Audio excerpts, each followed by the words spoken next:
Hello, podcast listener. I object. Sustained. Out of order. Court reporter, read back that last statement. You're going to find out a lot about the law in this episode of JJ Meets World with our guest, Zenas Baer. We're going to get into things right away. We keep the intro nice and short on this one.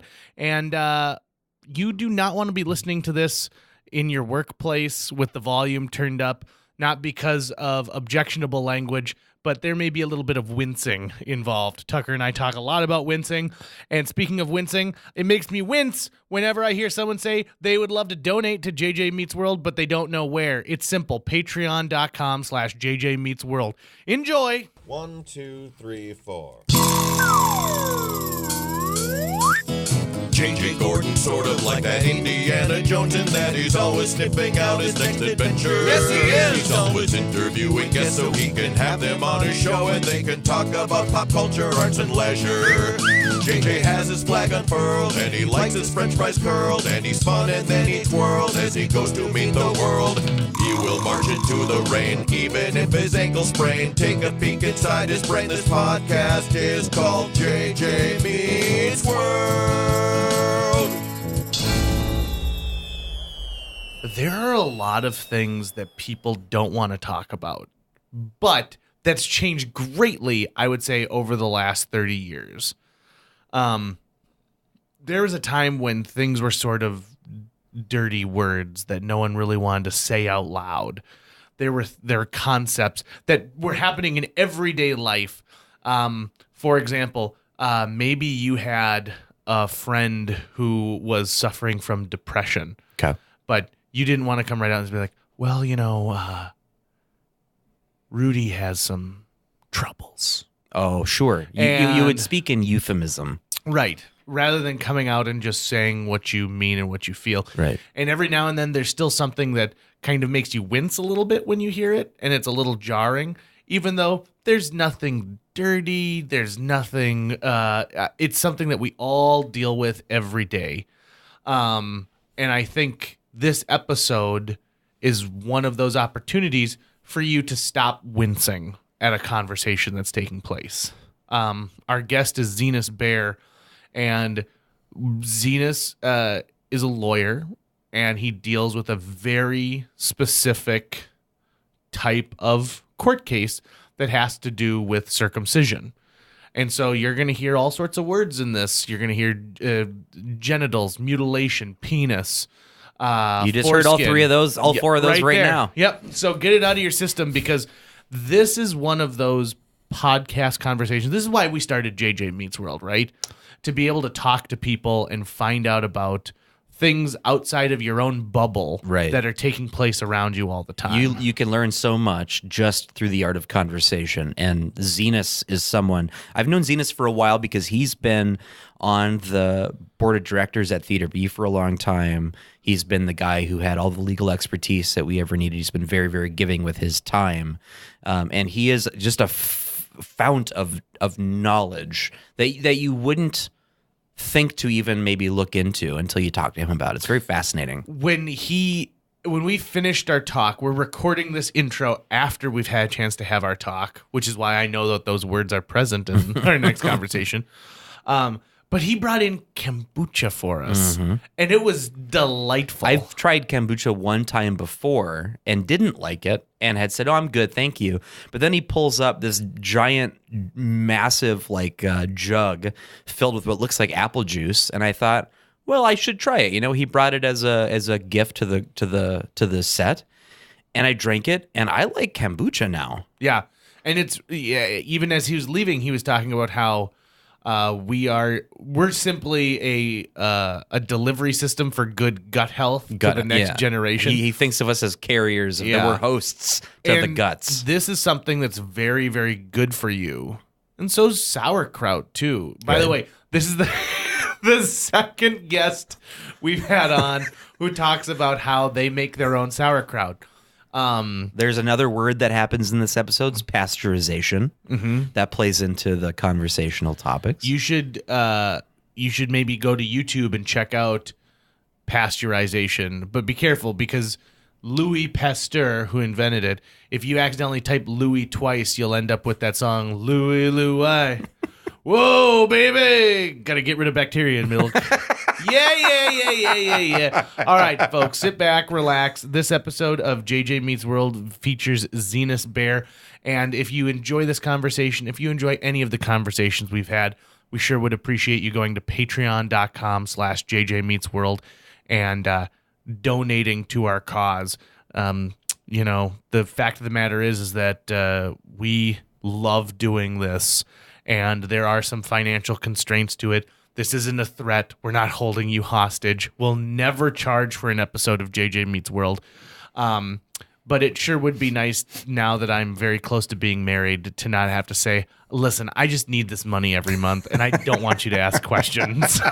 Patreon.com/JJ Meets World. You can give $1 a month.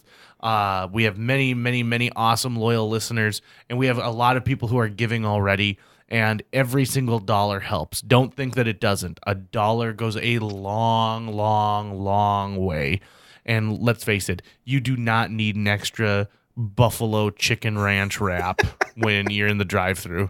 That's a JJ Meets World thing. I will describe to you what it's like to eat one, and we'll both experience that pleasure at the same time. Zenas Baer. JJ Meets World.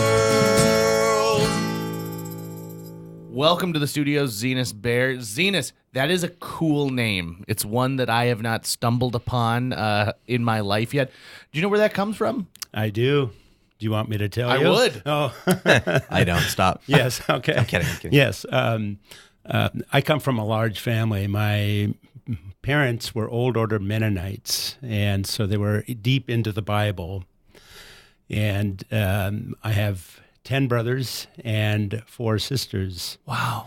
So my dad was looking for unusual names from the Bible, and so I was stuck with Zenas. And it is interesting, though, that I guess just get a little bit closer to the microphone. it comes from Titus, the book of Titus in the New Testament. It is a reference to somebody he called, Apostle Paul called for purposes of consultation.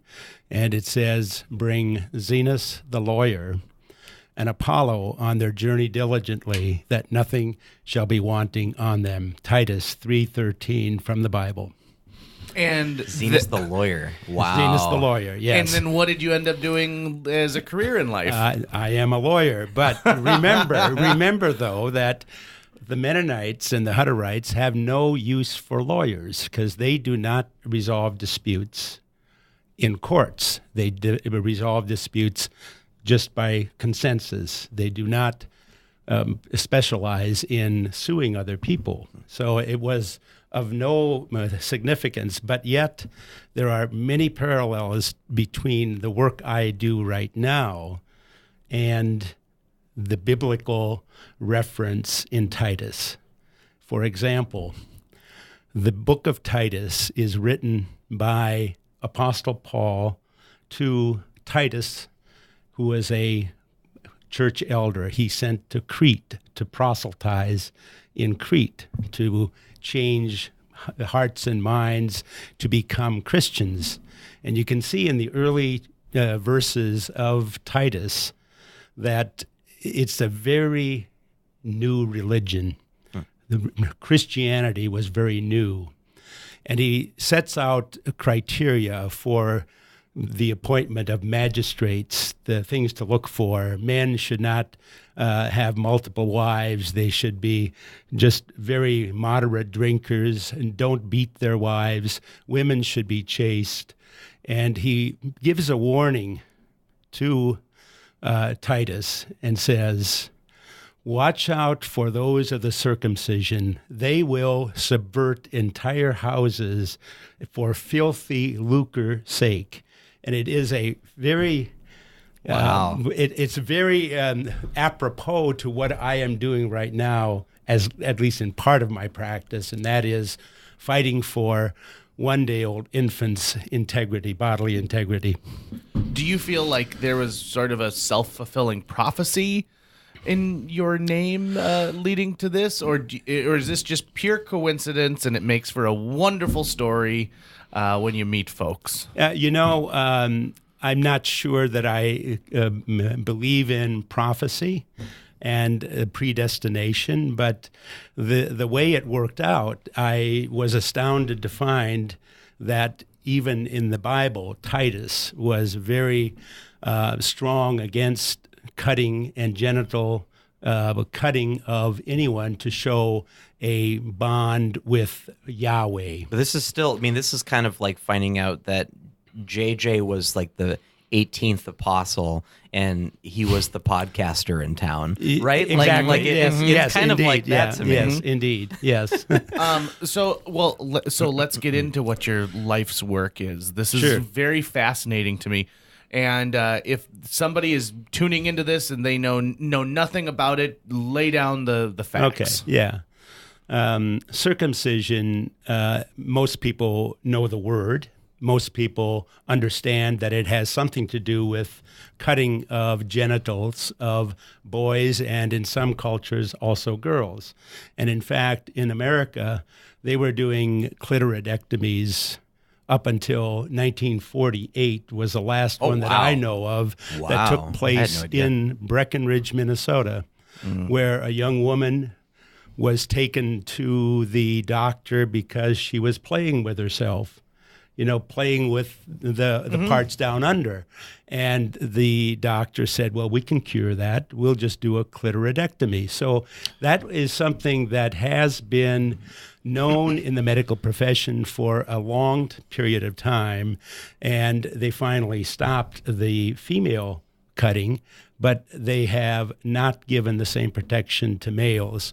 So the circumcision usually is passed off as just a snip, a little bit of a cut, a little bit of discomfort, but the long-term impacts cannot be disputed. If a child's brain is affected positively by music being played in utero, think of the impact the cutting of the most sensitive tissue of that body has on that child as a one-day-old child. Think about the child and the amount of skin that is removed through a normal circumcision amounts to 15 square inches of the most erogenous tissue of the human body. So the part of the population in my generation, we were almost all cut for no reason. It was just routine. And that routine came into vogue in the 1890s when there was medical profession took over childbirth as a condition, a medical condition to be treated. Versus like housewives and home birth. Birthing centers where you'd have midwives and do that a type of birthing. So the medical profession got involved, and they then started looking to how can we monetize this medical procedure. And the theory was, and this was before the theory of disease being caused by bacteria and viruses, there was this imbalance of bodily fluids theory that predated virus and bacteria causing of diseases. So the theory was that the body had four fluids, and a balance of the fluids created a healthy body. When you released some of the fluids, it would create an imbalance, thereby exposing the body to potential disease processes. And they knew that masturbation caused release of seminal fluid. So the theory was that the release of the seminal fluid creates an imbalance in the body, and therefore it caused diseases. The early medical literature from 1890 to the 1930s is replete with medical articles published in very respectable journals that cutting off a foreskin causes and cures encephalitis. cures diabetes, cures alcoholism. There's a whole list of cures for cutting off the foreskin. And even though each of those were wrong and have been shown to be not effective, it has persisted throughout the years where the medical doctors perform this surgery without benefit of diagnosis, without benefit of medical or therapeutic purpose. So they're doing it just because a parent says, do it. There is no medical reason to do it. And it's that issue is, from my standpoint as a lawyer, the significant issue that we are abusing the human rights of that one-day-old infant by cutting off the most erogenous tissue and removing his choice as to whether or not he wants to keep that foreskin.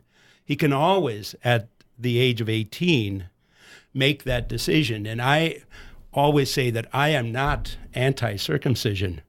I'm just anti-forced circumcision. If somebody at the age of 18 decides they want to live their life without the foreskin, they're free to march to the urologist and have it chopped off.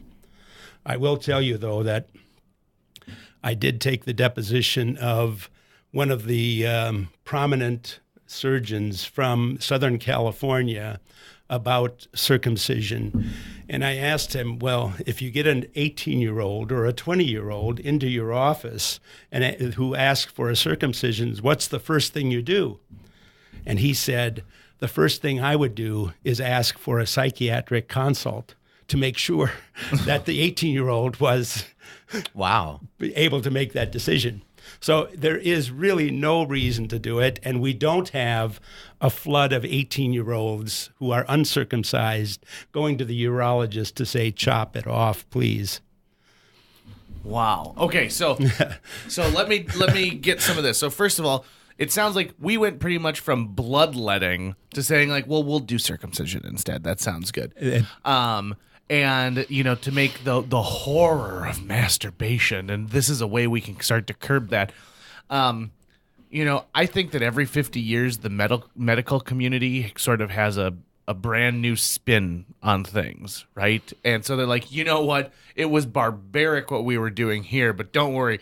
We're good to go right now. I think of Star Trek 4 quite a bit when someone brings it up, which is the one where they go back, like they go back in time to the 1980s, and there's a woman who's on kidney dialysis, and Bones goes, "My God, barbarians!" And it just goes to show that we change minds and we change opinion as time goes on. Indeed, yes. And accepted, what can be considered accepted wisdom or knowledge goes unchallenged for a long time. So, like, my parents circumcised me because their understanding was that it's healthier, right? They had this misunderstanding that there was, disease that could get trapped there if you're not blah blah blah, and but that just isn't true. And it in what decade were you born? 85. I was born in 85. Okay. And I think that I guess I never asked my parents, but I think I was circumcised because my dad was. That's and who typical. Knows, that's the typical reason, right? And maybe he was circumcised because his dad was, and you just follow that tradition without knowing why. You just circumcision's been good to me, right? It's been good to you. It's been good to your brother. Circumcision was good for your grandfather. I do think that we're probably at a day and age though where people are probably doing a little more research and making decisions on their own rather than just saying this is what it's always been. I think the rate of circumcision certainly reflects that sentiment. In the 1970s, the rate was as high as 80 to 85% of those baby boys that were born were cut. Now it is down to about 57%. I think the CDC's most recent statistics are, and it's regional. Washington has the lowest circumcision rate, about 19%. On the coasts, it's lower. In the middle of America, it is much higher than on other areas. And I think largely on the coasts, it is due to the influence of Hispanics, because they don't do it as a culture. Okay. Chinese don't do it as a culture. Africans don't do it as a culture, except for some tribes. But generally, they don't do it. Europeans don't do it. We are the shining beacon of genital cutting of baby boys in the world. Americans are, yes. Okay. Americans are. How do the Canadians? There's only about 20% of Canadians, and they used to follow the British model, and the British they thought, okay, this circumcision coming from America, that looks like a good deal. You know, it's done at the age of 1 day, and it's, you bundle services and you chop, and you have everything done. But they did a study back after World War II when they adopted their national health, and they did their study to find out if it was a procedure that had any medical basis, and they said no. And so circumcision really has not occurred in Britain to any extent after the adoption of the National Health Act, and I think that was in the mid-40s, early 50s. What about... So, when someone mentions circumcision, the first thing I think about is the movie Robin Hood Men in Tights. I was thinking that nip the Yep, tip. yep. And he shows them a little guillotine. It's Rabbi Tuckman shows a little guillotine. And I remember not getting that joke when the movie came out. And it took many years before I finally understood. And...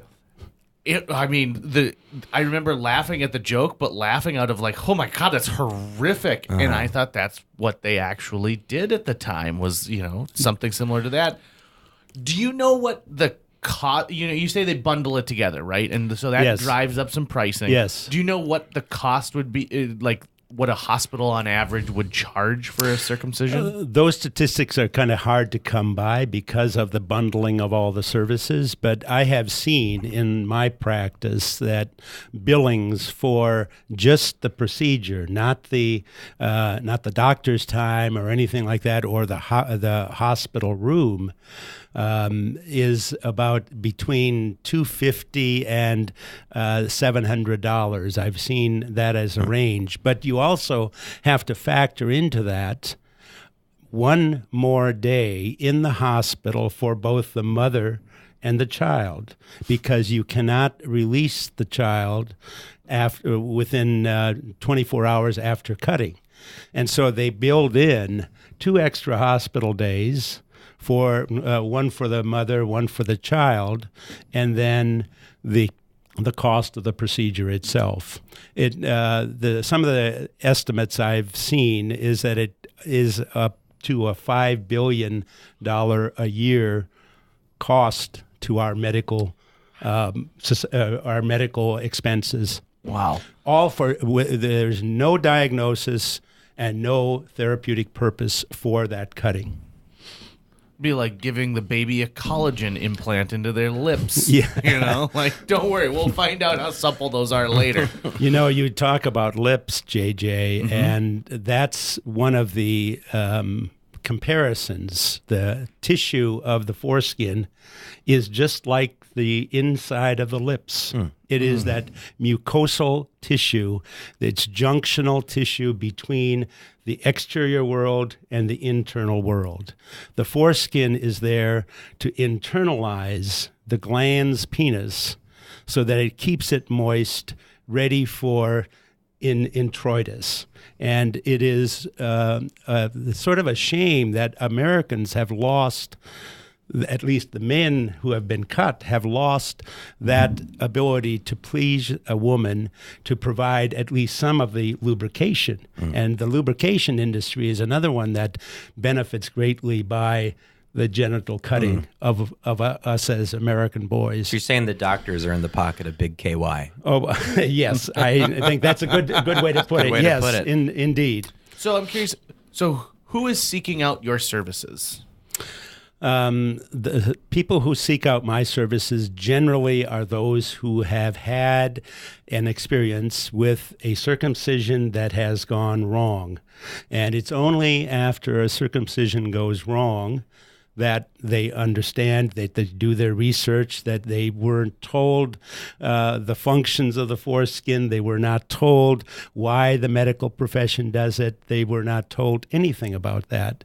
And so they come to me and try to make a difference. And I know that my efforts are small. My efforts are insignificant compared to the weight of the medical establishment. But I think at some point, the medical establishment has to come to grips with the morality of cutting a child without medical diagnosis or the therapeutic benefit. I just can't understand how medical doctors, trained men and women alike, can cut the genital tissue of a baby boy and not think of that boy as a separate, autonomous being, and instead they follow the request of usually an uninformed parent to cut their child because my dad was, because my grandpa was.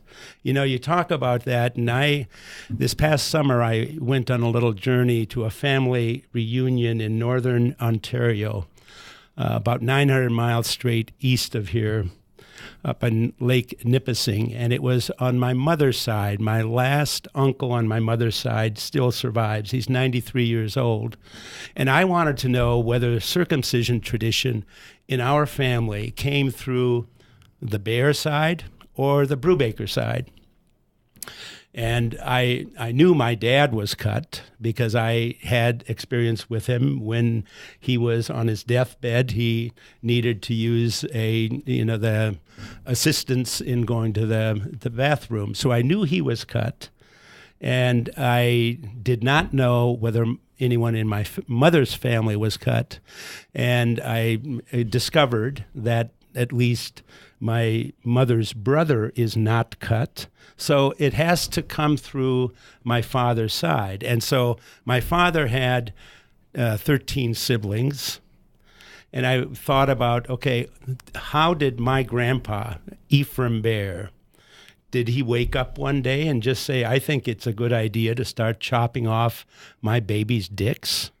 I don't think so. So it had to have come from his father. And I don't know the age of their birth in the 1870s. My grandfather was born in 1870. And then there was no circumcision in America or Canada. So it had to have come from some previous thing. And my dad always told me that he thought we had some Jewish blood in our background. And that might explain why that portion of the Jewish tradition carried forward. But I have no way to confirm that. A little bit ago you were mentioning about how there's a morality aspect of this when you're looking at it. And I think of the Hippocratic Oath. And what's the most important part of the Hippocratic Oath? Do no harm, right? First, do no harm. Right. Yes. And so that must be something that is brought up quite a bit in discussion about this. It is, but think about it, how difficult it is to determine what the harm is. Right. Because we, as cut adults, know that we can reproduce, we can have a meaningful sexual life and fulfillment. We have no idea what is lost through that cutting, and it's difficult for us to compare. How do you convince a jury what the loss is? And especially when you have the 1-day-old infant, how do you convince a jury what a 1-day-old infant has lost, especially when most of the jury is cut? I tell you, the one case I tried in a district court on circumcision, the the jury panel, there was 28 jurors selected. Not one of them was had made the decision, or one of the individuals on that jury panel had experience with an intact penis. That's all. One individual out of the 28 had experience with an intact penis, and the judge would not allow me to show photos of an intact penis, nor photos of the tools and instruments used to cut off the foreskin, because the judge said that would be too prejudicial to the jurors, because it shows cutting, it shows knives, it shows clamps, all of those things. God. So you must be dealing with something that's pretty difficult, because there's a huge amount of the population who don't give a second's thought to it. In fact, they probably have a moment where they said, "And would you like us to circumcise your son?" And they go, "Well, yeah." That's usually the way the decisions go. And I've read any number of articles that say the decision-making process of whether to cut or not cut a child is made long before they get to the hospital. And the way it is that usually people don't know what the gender of the child is. And so the parents are there to make a decision about circumcision, which is not covered during the prenatal classes. There is no instruction on what happens. There is no requirement to observe a video. And if you ever want to see a brutal situation, is pull up YouTube circumcision, and you will see the brutality that goes in the circumcision of that child. That child is strapped down spread eagle in plastic molds that would make Joseph Mengele proud of the type of torture that they're doing to one-day-old infants. It's a barbaric procedure, which I think if they required new parents to observe before they did it and said there's no medical reason to do it, there's no therapeutic purpose for it, that we would dial back on circumcision significantly.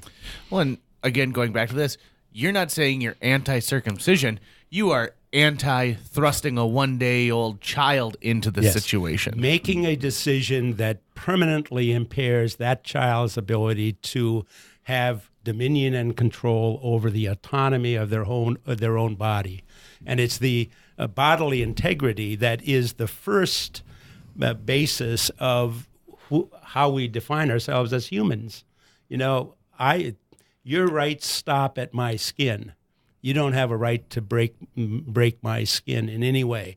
Words, you can use whatever words you want, but when you start cutting, that is illegal.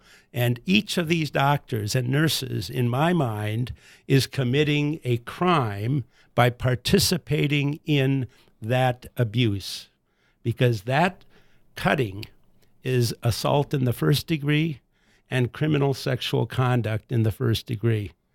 You're cutting genitals, you're touching genitals, you're cutting the genitals, no medical reason, no therapeutic purpose. That is assault in the first degree or criminal sexual conduct in the first degree.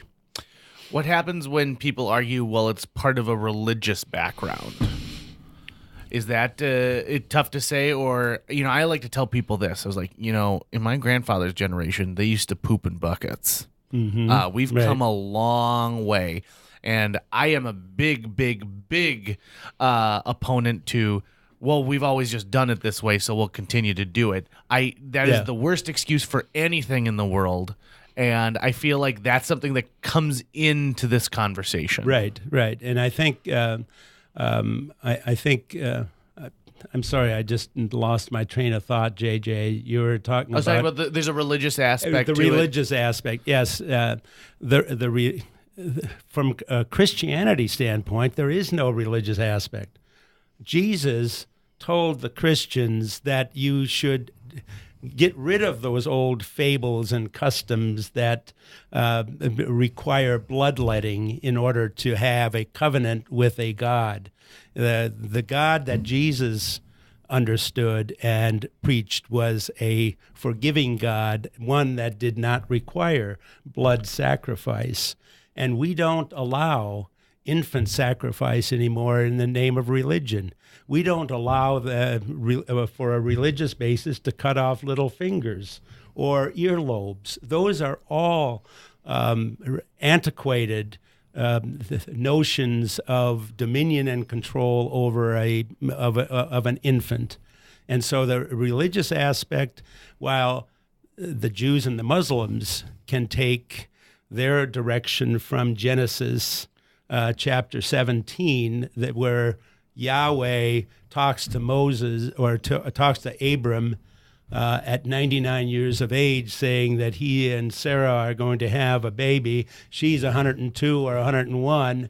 And, Yahweh tells him, from now on, you will demonstrate your commitment to me by cutting every male child, every slave that enters your threshold. You will cut them, and it shall be done at the age of 8 days. And I have heard some Jewish scholars talk about why it was 8 days, because this is a covenant between the man and Yahweh. When the child is born, it has the mother's blood in it. By 8 days, it is theorized that the baby has only male blood in it, so it becomes that male sacrifice. And there is the Ishmael, where the son was circumcised at the age of 13, and he is in the lineage of Muhammad. That's why some of the Muslims circumcise in teenage years. Got it. How did this life's work find you? That's an interesting question. It actually was after I had my 3 children. I have 3 boys. None of them were cut. But this was before I ever got into this issue about circumcision. At the time when I had my children, 89 to 93, my wife did the research. She looked at the articles and decided there was no reason for it. I had no reason to go either way. Even though I was cut, I had no vested interest in it. I knew intuitively it was wrong to just cut without a reason. So I had the children. Then in 1996, I believe it was, the state of North Dakota adopted the FGM ban. That's the female genital mutilation ban, and it was advocated by Dwayne Voskuil and I forget her name from Minot, but there were 2 individuals who were very active in trying to get the law passed, and they came to see me to try to fight that law on an equal protection basis from the constitutional equal protection, because they were protecting young girls' genital tissue. I took the position, or they wanted me to consider taking the position, that genital tissue is genital tissue, whether it's on a boy or a girl.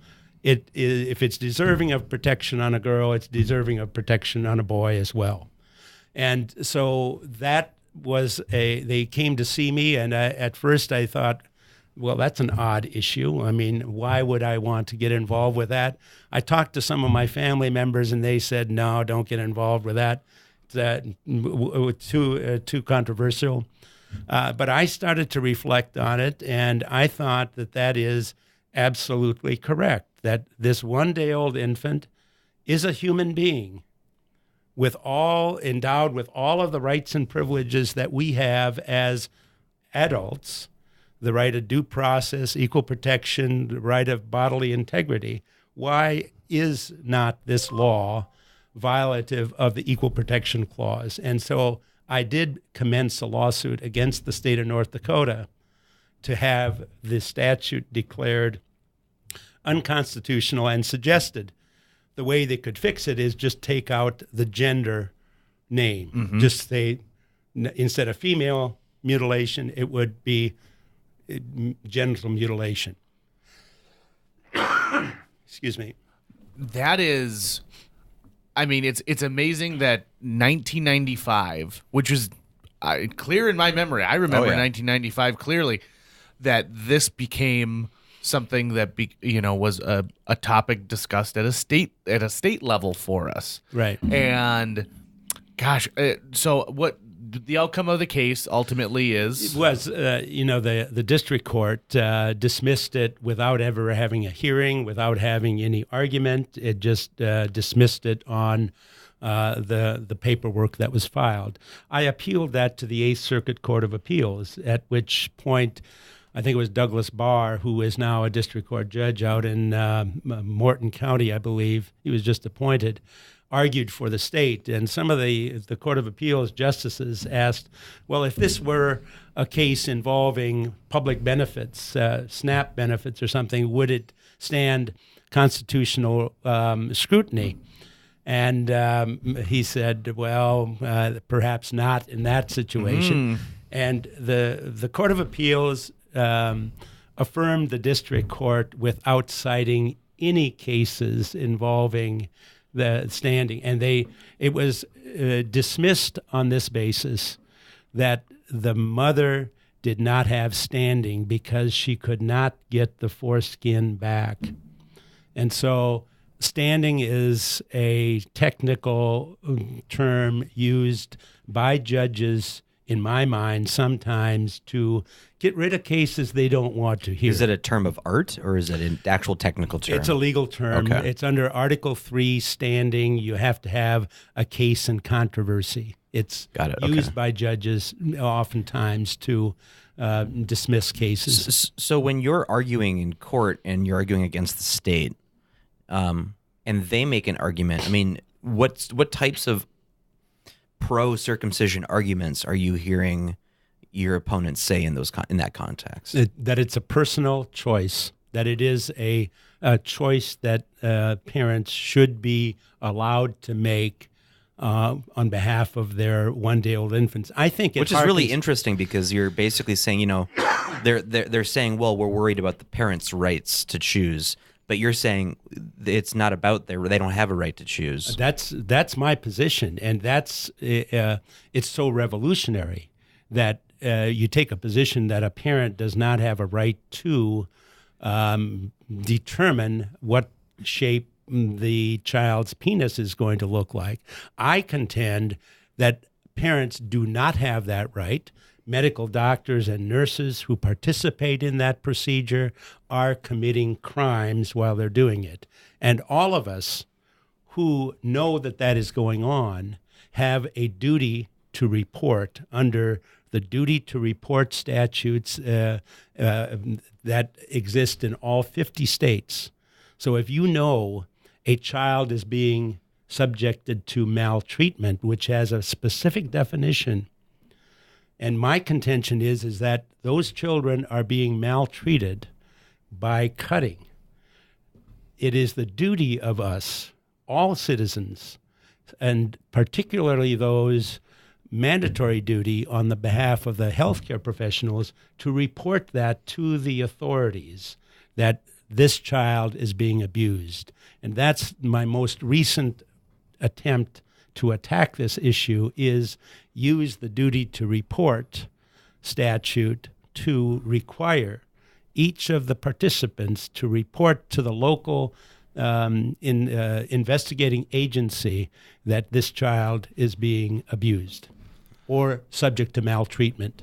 I imagine that you are in contact with a great number of attorneys across the country who are attempting to take on the same Goliath that you are, and you guys probably have a really neat chat room somewhere where you're sharing stories, insight, things of such like that. Have you been called to other states to maybe do a little bit of consulting work, anything like that? I have. I consulted with the folks in San Francisco when they had their local initiative to ban circumcision. That ultimately was dismissed by the district court as being an improper intrusion on the licensing of medical professionals, which the California Supreme Court said was committed to the Board of Medical Practice, not the district court, to make those decisions. But I've consulted in cases in California, in the Carolinas, in Florida, all of those, and the point you make, JJ, about a flood of other attorneys, there are not a lot of attorneys that do this kind of work. It is usually work that involves constitutional issues, and the constitutional issues generally do not generate a lot of cash flow, a lot of damages. There's a lot of input without anything coming out the other end by way of monetary stuff. So most of the work that I do is break even at best, but it is a passion for me to try to stop this. And if I'm on this world, I'm going to do something that I think will serve the general public and serve all of the babies that are being cut for no medical reason or no therapeutic purpose. Do you think that this is something that the states need to decide one by one? That's the fastest route, or should it be a federal issue? I know things like child pornography is federal issue. Yes, and so yes. Things dealing with the exploitation of children are already on a federal level. Yes, yeah. And, I think that it comes down to just understanding and applying what all of us understand are the constitutional rights that we all enjoy, the right to life, liberty, and the pursuit of happiness.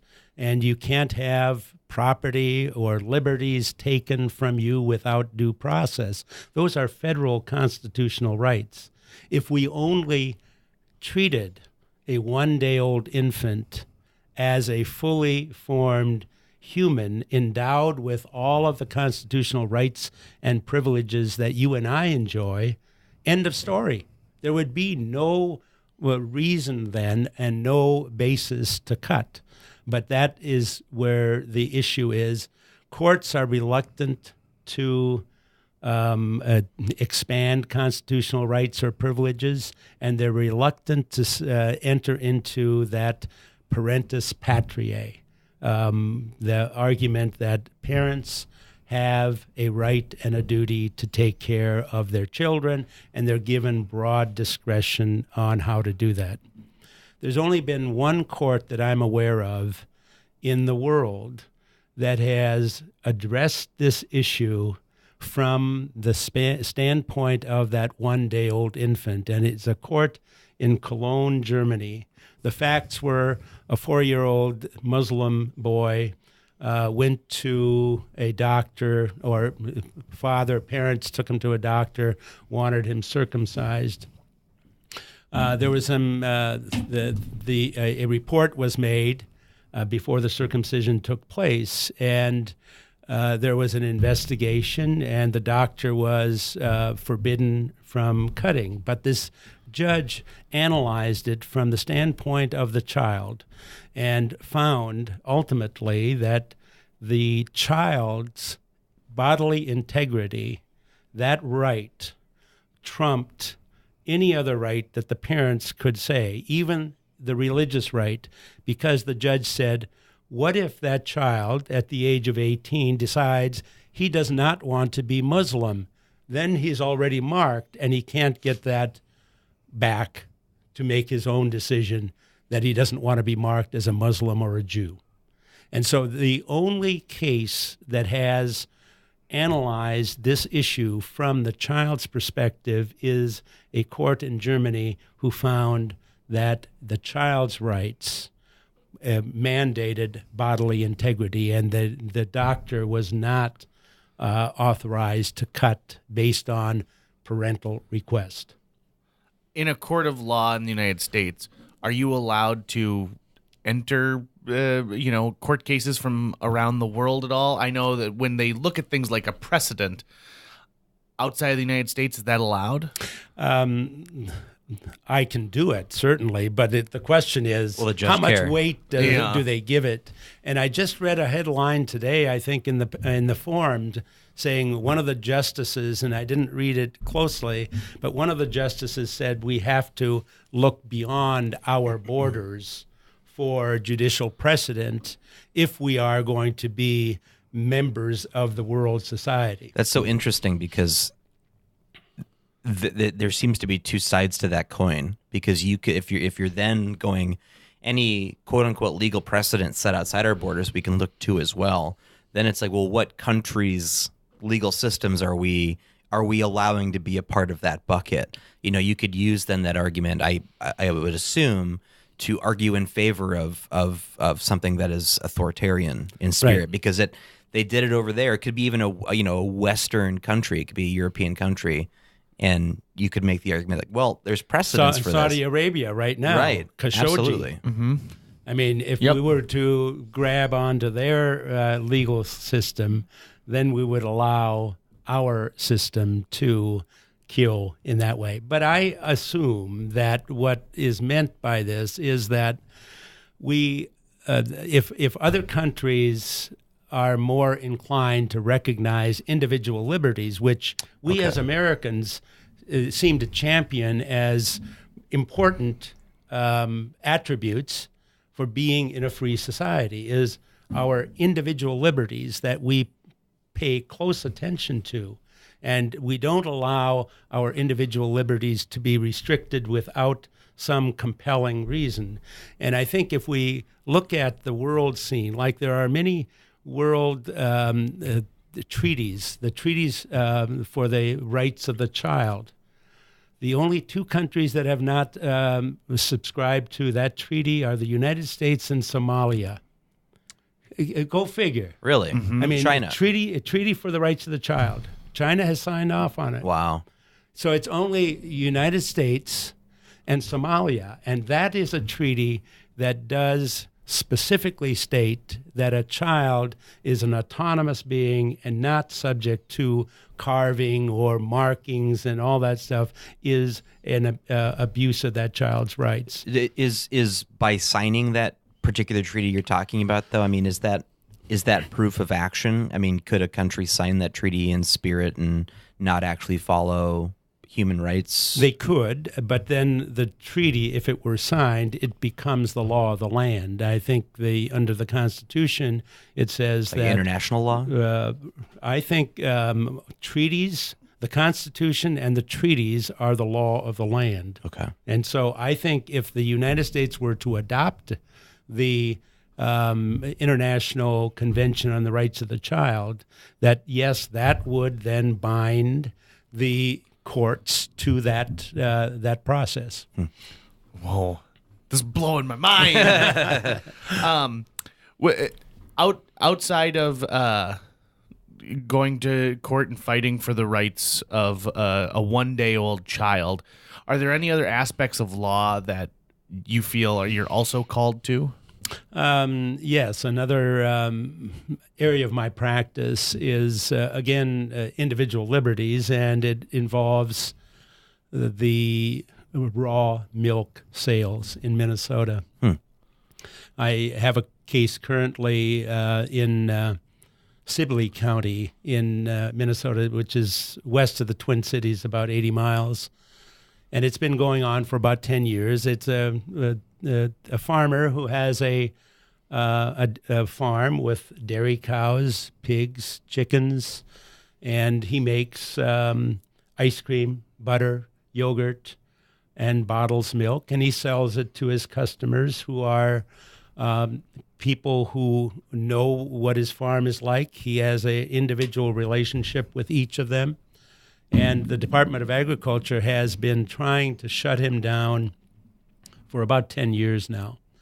And we finally, the case has gone up to the Court of Appeals and back again, so it was remanded earlier this year, February, with a mandate to the district court judge to address the constitutional issues framed by the farmer, and that is that he has an absolute right to enter into a private contract with an otherwise fully informed adult human being for the sale and exchange of lawful products. And those are food products that he raises on the farm. And is it because he's not pasteurizing them? Is that Right. why? Okay. Right. He's not pasteurizing it, and he probably does not meet all of the standards for production, like stainless steel this, stainless steel that, white this, and all those other costly embellishments that you have to do to meet those grade A standards. In Minnesota, we have a constitutional amendment that was adopted in 1906, and that constitutional amendment says that a farmer shall be able to sell and peddle the products of his farm without a license. That's embedded in the Constitution. And the history of that was that in 1905, Mr. Jensen was peddling melons at the farmer's market in Minneapolis, and he couldn't sell all his melons, so he went door to door, knocking on the doors to try to sell his melons. He was fined by the city of Minneapolis, and the case was then appealed to the Supreme Court. He was fined and convicted of selling melons without a license, so he appealed it to the Supreme Court, and the Supreme Court affirmed, saying it is a reasonable exercise of governmental police powers to fine him. Hey, buddy, what you in here for? Did you murder somebody? Did you rob something? No, I was selling melons door to door. Oh, shit, I saw, man. I didn't realize you were that tough, man. I'm sorry. I'll leave you alone.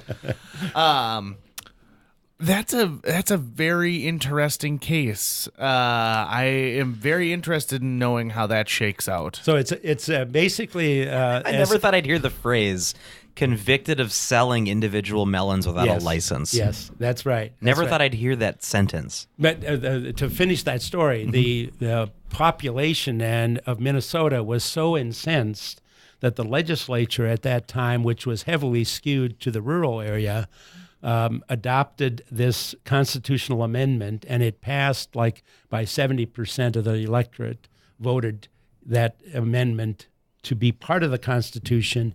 And it's been in the Constitution, and the Department of Agriculture has sort of gone an end run and tried to diminish the rights of the farmer to sell and peddle the products of the farm by adopting a whole sea of regulations that they now contend indirectly impact that right. And that's the right that is currently being litigated in that district court. Do you think that's because, to some extent, there's people who are in the pocket of the frozen vegetable companies and the canned vegetable companies and anyone who wants to make it difficult to get a hold of fresh produce? Yes, I believe that it is the MDA, Minnesota Department of Agriculture, is really a mouthpiece for the big corporate agricultural entities, that they want these standards, they want all the regulations to push out the small guy. I make sauerkraut at home. I make, I do some fermentation. And if I have excess product, why should I not be able to sell or give away my excess product to a neighbor without having the fear of the state intruding into that transaction? And in my mind, we did not give up our right of private contract. In other words, if I have a lawful good and I want to exchange it to you either for a trinket or a jewelry or money, that is a transaction that is off limits to government regulators, in my mind. Is this something that they've started really cracking down on in the last maybe several decades, as people want to know the source of where their food is, and they're very interested in knowing things like this? And I look 2 blocks down here, we've got a gigantic farmers market that's taking place that really, is keeping people out of grocery stores. And I think, to answer that question, that yes, I think the Department of Agriculture is, under the guise of keeping us safe, they're really personifying the nanny state concept, as though you and I are not wise enough to make conscious decisions about what food to put on our dinner plate. We have the right to feed our children vegan if we're so inclined. The state isn't going to come in and say, now, Tucker, you have to feed your family some meat products, or JJ, you have to live on vegan fare, not a specific other fare. Those are free choices that we retain as citizens of America and our individual states. Because you would hope in a perfect world that there would only be intrusion if an extreme case of actual child neglect was happening. The foods that they're given are rotten or things like that. When actual harm is happening, but when it's merely, your choice of product. Yeah. That's different. And I just finished recently Michael Pollinsberg book. I can speak today.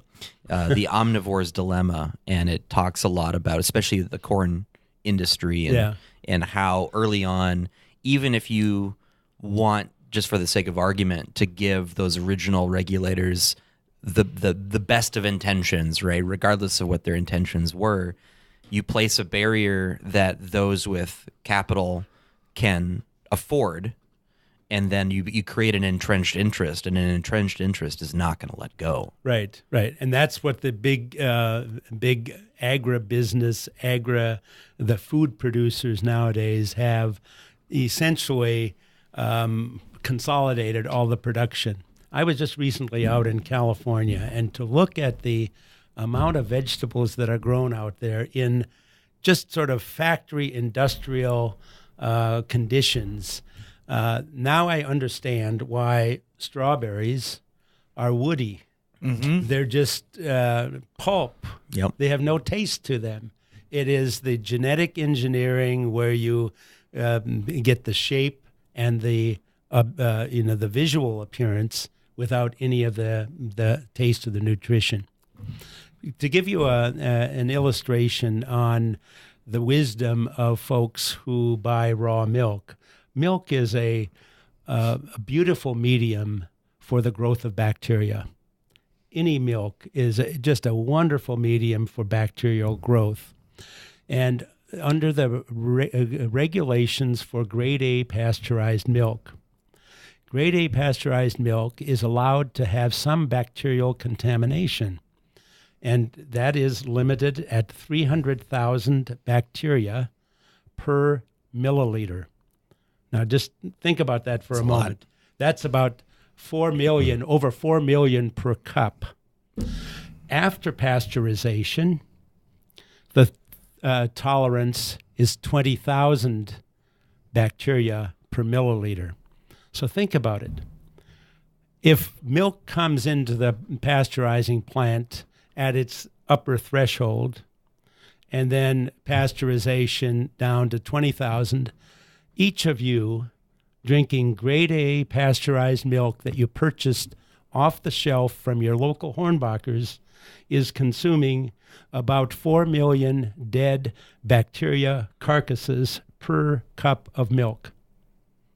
That is why milk, if it's pasteurized, when it turns sour, it putrefies. Raw milk changes. It'll curdle. Each of those constituent parts are still eminently consumable by the human being, and they retain their nutritional value. Pasteurized milk, on the other hand, putrefies. It stinks. It becomes undrinkable, unconsumable by human beings. So you can understand why. You're saying it's a feature, not a bug in the system, that the reason it's being done is so that the shelf life of that product is much shorter, therefore a consumer has to buy more? Well, no, I think the reason that is done is back in the 1920s, there were dairies who were peddling swill milk. I mean, they were putting chalk into water. Free to spread circumcision milk. with your swill milk.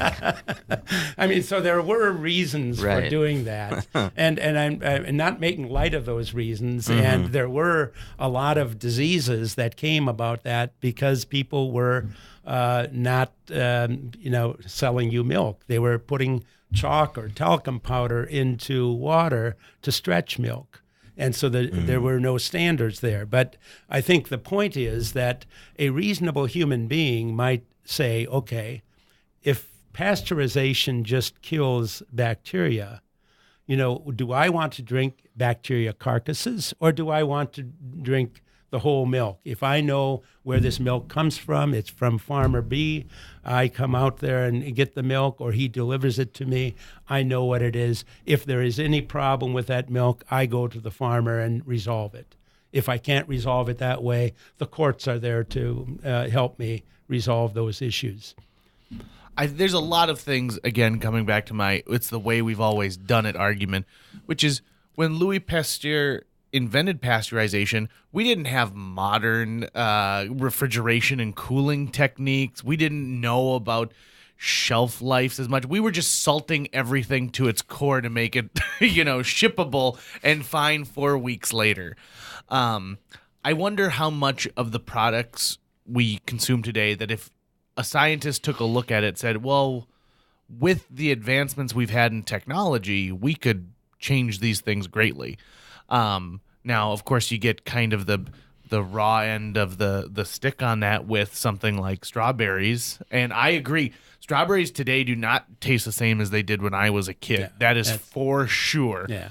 It's just like a St. Bernard today that looks nothing like a St. Bernard from roughly 90 years ago. Yeah. Is that really true? Oh, yeah. I mean, if you look at pictures of dogs today compared to the beginning of the 20th century, I mean, it's crazy how much smaller they are. You didn't really have dachshunds like we have today then. Most of these dog breeds, especially these ones like dachshunds that have long bodies or dogs with flat faces, those are dogs that had birth defects that then got selected for, that they thought, well, this is, for whatever reason, a designer trait that people want.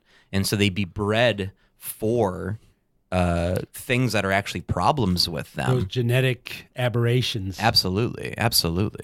Happens with goldfish, too. Yeah. Any goldfish that's a fancy goldfish that's not a comet, it's not a slender goldfish, those are all essentially disabled goldfish. Those are goldfish that they don't grow like that in the wild at all because goldfish are carp.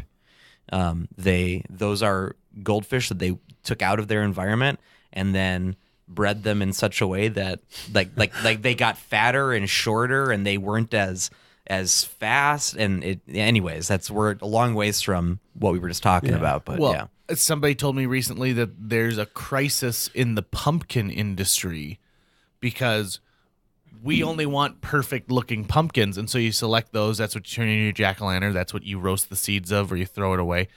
And then the warty, odd-shaped pumpkins are the ones that are getting reground and being used to plant again. So you're going to get something that's genetically closer to that warty, quote-unquote, ugly pumpkin. And so the industry, when they're talking about these huge shortages of good-looking pumpkins, and it's because we're so greedy and we're taking more and more and more. I passed a house the other day that had 7 pumpkins in front of it. When I was a kid, it had 2. One for myself, one for my sister. Yeah. That was it. We didn't need to have a whole, we just a whole as a family of pumpkins. Yeah. As a society, I think we're just getting so wrapped up in things like these giant amount of decorations in front of our homes, and we're losing sight of some of those simple things. Yeah, I mean, I wonder. It seems like you can look to the Industrial Revolution and how quickly that changed everything, and how we really forced nature to conform to what we wanted it to be. And you can lose a lot of knowledge and a lot of wisdom and understanding when you do that too quickly without considering the consequences. I was listening to a recent interview by Paul Stamets, who's this famous, basically he's a mushroom guy. And the message he's trying to get out to people, if you own land, is to don't clear dead wood from your land. Let it sit, let it rot. You should do that because mushrooms will grow, and you want that to happen. The mycelium that's growing beneath your land connects to all of that, and that we're finding out now that actually has ramifications towards the bee crisis right now. We're losing 70 to 75% of our bee population and all issues like that. And that has a lot to do with viruses we created by all the different ways that we try to interfere with our environment. And so we have to definitely, it's not like you stop progress, but you can continue progress and not do it blindly. You can stop and go, what are we missing here? What are we taking for granted, like circumcision and all these other things that maybe we should revisit? Yeah. Talking about genetics, Tucker, the book that I read several years ago now that really had a sea change in my outlook of life was Richard Dawkins' The Selfish Gene. And I don't know if you're familiar on my with to-read list. I know Richard him, Dawkins, but that book was just a life-changing experience. And what he described, and I think it is true, is that we as humans become quite haughty and quite full of ourselves when we think that the human life is more important or more valuable than any other life form. He described that the DNA molecule is the same and serves the same purpose, whether it's a blade of grass, an oak tree, a dog, a cat, a cow, a lion.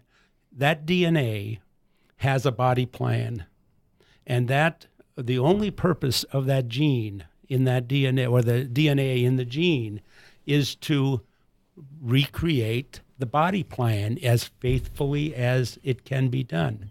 And the blade of grass, that gene does the same purpose as our genes. It's the body plan replication. And I think what it did to me is make me understand that human beings are the most destructive animals on the face of the earth. We have created and sowed more death and destruction than any other species of the world. Some commentators have said that the Norwegian rat is one of the more prolific animals that populates the entire world. But the human being has beat the Norwegian rat. They've gone all the way to every continent, and in their wake is death and destruction of other human or other non-human species. And it is it's sort of a privilege that appears to have grown up with human beings, that we are the dominant species. We can think, we can communicate, we can plan. We're incentivized to the short term, though. Exactly. We're incentivized to what it is that happens in our immediate sphere and in our immediate future. So you can look at, the oil industry, gas companies. It's not in any of our benefit that they have the stranglehold that they do. And it's not in the benefit of our future generations, of my children and grandchildren. It's in their short-term benefit to eke out as much capital as they can in the short term. Yeah. And we've always been so incentivized by that. And now, as what we assume to be the only species on Earth that can simulate the future in our brains, right? Plan for the future and imagine what comes forward. You look at all these sci-fi movies, and they talk about like robots and Yes, deadly AI.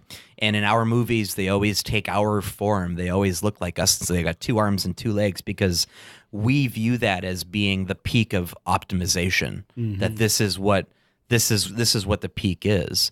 But that's not true. Intelligence is the optimization. Whatever physical form you're taking after that is whatever. So there are so many creatures on this planet that just physically are so much better to adapt and survive than we are, right? In harsh conditions. So our ace in the hole has been our brain, but I guess we're learning right now that we haven't been using it the way that we should have been using it this whole time. We've been using it for destructive purposes, not for constructive purposes. Exactly. This has been an amazing conversation. Thank you so much, Zenas Baer, for being a guest here today. Thank you very much for having me. If folks want to reach out to you, how could people get a hold of you in the wide world? My email address is zbaer@zbaer.com, or at my website is zbaer.com. And Baer is spelled Baer. That's right, yeah. And the interesting story, I was the first one of the 15 children in our family born in America. My other siblings were born in Canada.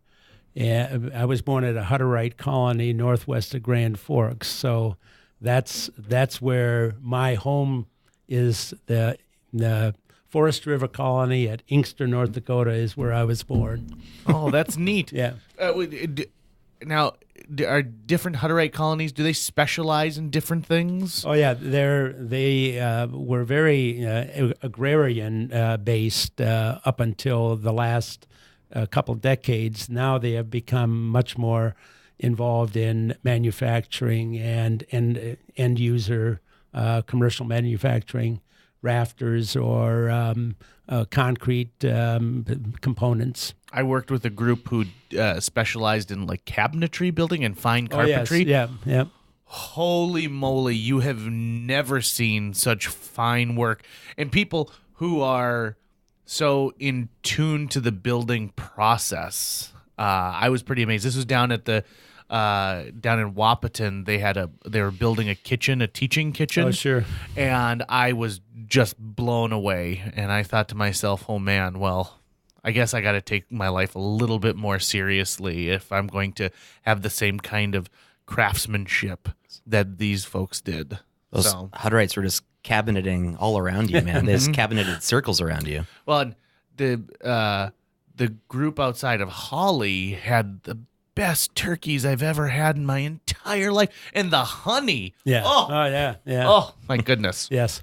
But that's a story for a whole other podcast. but they didn't continue with that food sales because of MDA regulations. Which that one cut me deep, and I was going to bring. And I think that they would have the right. If I am successful, they should have that right to sell and peddle the products of the farm without obtaining a license. I like that, because the pot pies I got from there were also top notch, and I missed those a lot. They grow pot? That's pretty cool. I didn't know that they grew pot. Well, we'll see what happens as in the North Dakota. nation goes pretty forward. soon. Yeah. Pretty soon. We'll have We're basically Canada. A new cash crop. There you go. Again, Zenas, thank you very much for being a guest. Thank you very much for having me. JJ Meets World. That's going to wrap it up for today's show. If you enjoyed this episode of JJ Meets World and would like to help us continue to produce 2 new episodes every week, you can donate to our Patreon. Check out patreon.com/JJ Meets World and donate today. Even as little as $1 a month can go a long way. Visit our website at www.jjmeetsworld.com or hit up our social media. We're on Twitter, Facebook, Instagram, all the sites the kids are using these days. If you'd like to stay up to date on new episodes of JJ Meets World, you can find us on iTunes, Google Play, Spotify, Stitcher, iHeartRadio, YouTube, or wherever you consume the podcast that you love. JJ Meets World is produced every week by Tucker Lucas. You can find out more about Tucker's work by checking out www.moonbasemaria.com. If you want to get in touch with your host with the most, go to linebenders.com, and you can find direct contact info for JJ.